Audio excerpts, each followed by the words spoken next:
Juste avant que la vidéo commence, je te prends 20 secondes. Tu as dû voir que j'ai sorti ma toute première formation en marketing de réseau. Donc, si tu n'es pas au courant de cette info, regarde dans la description de cette vidéo. Tu as une vidéo explicative à ce sujet. Donc, ma toute première formation s'intitule Comment devenir un expert des réseaux sociaux, donc en marketing de réseau. Voilà, ma première formation, premier lancement après presque 7 ans de MLM. Et donc, pour ça, j'organise une conférence directement sur Zoom le 18 octobre à 20h30 où tu trouveras toutes les informations que tu trouveras dans cette formation. Et donc voilà, tu as le nom et l'adresse email pour t'inscrire, c'est gratuit. Tu viens, tu prends l'information et tu verras si ça t'intéresse. En tout cas, on se retrouve à cette conférence le mercredi 18 octobre. À très vite, bonne vidéo. Go for No est un livre écrit par Richard Fontan et Andrea Valls qui offre une perspective unique sur le rejet et la manière de l'aborder dans le domaine des ventes et du développement personnel. Voici donc un résumé des principales idées du livre, encore une fois, je le précise, par ChatGPT. Alors, numéro un, redéfinir le rejet. Goforno encourage les lecteurs à redéfinir leur perception du rejet. Au lieu de le voir comme un échec, l'auteur propose de considérer le rejet comme une étape nécessaire vers le succès. L'objectif est d'obtenir davantage de non plutôt que de chercher constamment des oui. Et ça, c'est une réalité. Numéro 2, l'importance de la persévérance. Les auteurs soutiennent que pour réussir, il faut être prêt à affronter le rejet de manière proactive. Plus vous entendez non, plus vous êtes susceptible d'obtenir des oui. Cela nécessite une persévérance et une résilience accrue.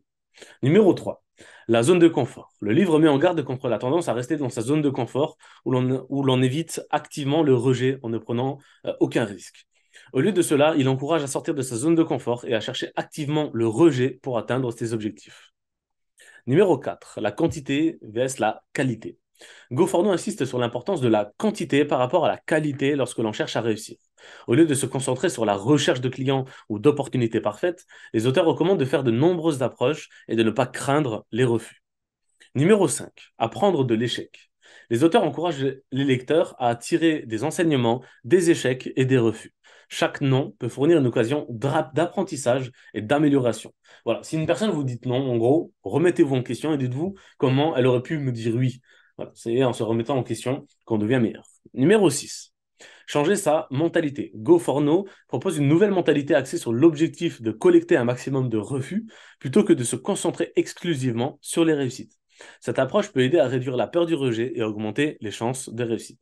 En résumé, Go for No offre une perspective novatrice sur la manière d'aborder le rejet en encourageant les lecteurs à le rechercher activement comme un moyen d'atteindre le succès. Les auteurs insistent sur la persévérance, l'apprentissage des échecs et la sortie de sa zone de confort pour atteindre ses objectifs. Ce livre est particulièrement utile pour les personnes travaillant dans les ventes, le marketing ou toute autre profession où le rejet est une réalité courante, comme par exemple le marketing de réseau. Voici donc un résumé de Go for No par ChatGPT.